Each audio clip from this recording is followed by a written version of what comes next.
Hi, my name's Paul Tilstone, and I'm in conversation today with Rob Greyber from Egencia. Rob, welcome. Thanks so much for having me. It's great to be here. Our pleasure. So we have the managed travel model. We've asked you to pick one or two components of that model to talk about. What have you chosen? So today I've chosen two topics, sustainability and data. Okay, both very topical. I think so too. One more topical more recently than the other. One's been a consistent problem, but which one would you like to start with? Why don't we start with sustainability? Okay, so why is it that you've chosen sustainability to talk about today? Well, first of all, sustainability, I was talking with Caroline earlier in the conference, and sustainability is not something that's important this year. For Egencia, it's been important for years. Okay. We've been very focused on our work internally as a group. And more with clients, it's an incredibly important area of focus. And what sorts of things, what are those conversations like with your clients? Do they focus on the reduction of carbon? Is it reduction of plastics? Is it your ability to provide information at the point of sale? Is it all of the above? It really is all of the above, and probably a few more things. So there's kind of three areas I think that clients are focused on, and we're focused on helping them understand. I'll start with saying that Expedia Group has offset all of the carbon emissions for its business travel for years. Okay. This is not something we've done because we've been guilted into it by Greta Thunberg or by current events. It's something that we've been very focused on as a company for a very long time. The second thing that we've been doing and we announced is around our analytics studio to help our customers understand more of the impact that their travel is having on the environment so that they can make different choices and shape their programs accordingly over the years to come. And then the third thing is something that we're announcing here at the conference, which is a dedicated offering from a consultative basis to work with our clients on understanding how that they can use that data to shape their programs into the future. Okay. And that's because clients understand this is not simply a matter of coming up with one element of a product or one type of reporting solution. It really is about thinking thoughtfully about a cohesive solution, and that's what we're focused on with our clients in 2020. Okay, so I was talking with Hank Benedetti from American Airlines earlier. Yes. He chose sustainability as well, actually. And I guess it's not a surprise other than the fact he's an airline, so he might have chosen another subject. And he was talking about the importance of having the right data at the point of sale to make the right decisions. And one of the challenges is that the data is consistent across every airline. There's no differentiation. Yes. And obviously as a tool that people interface with, Expedia and Egencia, I guess you want to see that data so people can make the right purchasing decisions. You want to see that if American Airlines is more efficient than another carrier, that actually the carbon information is different at the point of sale.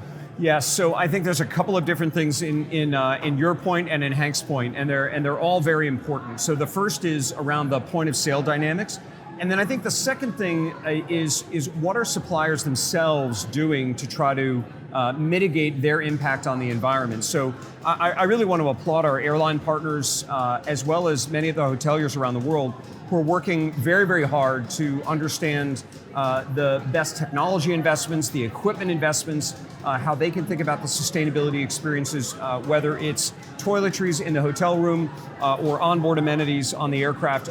All of those things I think are going to make the industry better. When we think about the point of sale, those are the exact challenges that we see.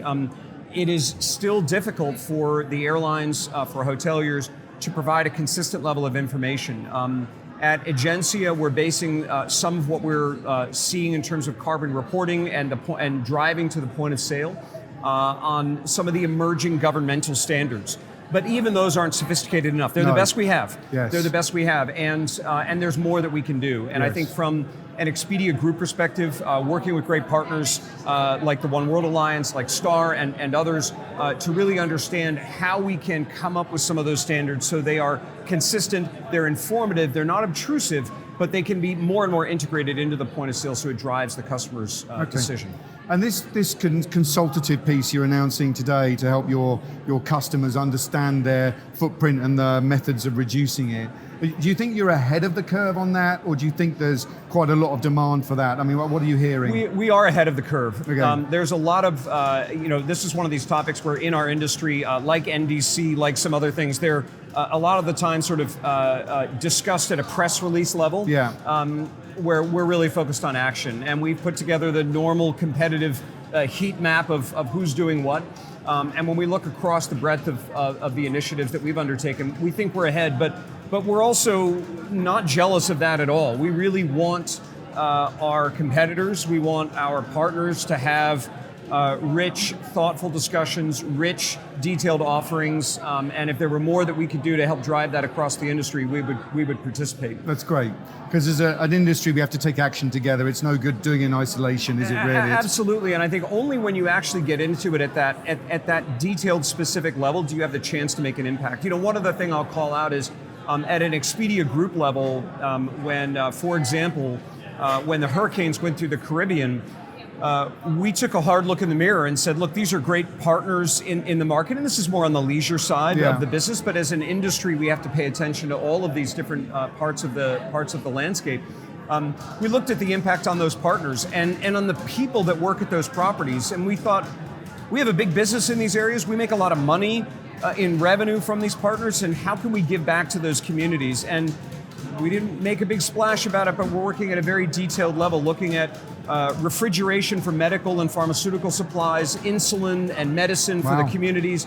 And we worked with some different groups that are on the ground to build a storm-resistant solar infrastructure with battery backup to help bridge when generating capacity would be back in those communities. So I just think that there's so much we can do as an industry. It's incumbent on all of us not to say I'm doing something and they're not, but rather to think about what you can do, the actions that you can take, and that's actually what's going to make the difference. It'd be great to have you back in a year's time and to share some of the learnings over that year. We would be delighted. Great. We'd be happy to do that. Now, your second subject was data. Yes. So what is it about data that's important for the travel buyer at the moment? Well, this is another one of those areas where Egencia really enjoys sort of piercing the buzzword bubble, if you will. And I think when people talk about machine learning and artificial intelligence, most of the time they're tossing around words without really good definitions. Yes. So the idea of having big data is not just having a lot of data, but it's being able to draw out insights and connecting those insights to better experiences. So the whole notion of machine learning is just being thoughtful and responsive, and doing that in a way that is that's programmatic, so experiences change and evolve and get better without having to be reprogrammed, without having to have some big change process. So one example that I gave earlier this morning when we were in our panel discussion with BP and with L'Oreal was some of what we're looking at around our Smart Mix product. And so our Smart Mix product is if you wind back the clock, GDS Fare Search Technologies used to produce 20, 30 years ago, 9 priced itineraries. Yes. And Expedia really grew up in the world where we were doing fare search differently, and we could produce 900, a 30 by 30 grid of priced itineraries, 900, and then into the thousands of priced itineraries. And when we did that, conversion went up, the customer experience got better. But more and more, people don't scroll through 900 or several thousand different choices. What Smart Mix does is it's based in big data, it's based in machine learning, but basically we learn all about you and what you want to see, travelers like you, what you specifically request. Okay. And we learn that over time. And so now today, and we haven't reached scale at this yet, but even now, 80 to 90% of all of our hotel searches and all of our air searches are fulfilled within the top 10 results that we present to customers. Okay. They have hundreds and thousands of results that they can go into. But less and less relevant as you go down. It may or may not be less relevant, but it is more tuned. You find what you want. Okay. And if you don't, we learn why, and the next search and the search after that is better and better. And that search more and more can follow you. So if we know it's you, if you reach out and touch us through our mobile applications, through our desktop experiences, through our travel consultants and our call centers. That was going to be my next question, all of those things, because they're being powered by that same unified platform, all of those things are going to be more and more attuned to you on a personal level. That's the power of data, the power of machine learning, the power of artificial intelligence, and you don't have to have a PhD in physics to understand that. And are you, talking of data, are you measuring the satisfaction rates to see the impact? Absolutely, and we've seen steadily increases in the satisfaction rate, in the CSAT rates in our customer service centers as relates to that. More and more we're using data and the ability to learn from data to do more and more of this intuitive pricing. So we can give people more confidence in what they're picking, because we've also been launching our fare savings and our savings finder products. So in air and in hotel, if you make a booking and then we find savings at a later date, we can provide those savings back to you and back to the company. That's tracking to produce millions of dollars of savings in 2020. And again, we're just getting started. And that providing contextual offers based on the knowledge you know about the customer, it's quite easy to get it wrong, isn't it, as well? It's you have to learn fast, because sometimes you provide what you think is the right answer based on what you know, and it's completely not. It's something completely different. Well, that's true. That's one of the advantages that Egencia has in being part of the Expedia Group. Not only is the Expedia Group the largest travel company in the world, we have enormous B2C brands who've been thinking about this dynamic of providing a successful experience, a successful set of recommendations that are going to satisfy the need and also be something that drives repeat customer business over time. So when we can take those learnings, when we can use that as a sandbox to play in, when we bring them to the corporate travel space, they just feel natural and intuitive. And one of the questions in the panel discussion this morning was to BP and L'Oreal, asking how they were able to achieve such significant levels of adoption so quickly after decades of working in a more traditional environment. And the answer was, there were elements of those programs that required big change management. This wasn't one of them, because you can make the experience so natural and so intuitive that it simply works. It simply works. And that's one of the big advantages that we've had. Having a philosophy around machine learning and artificial intelligence is not rare. No. It's easy. You just have to read the front page of The Economist to understand the topical nature of it. But to actually exercise that and make it work, you need a lot of data.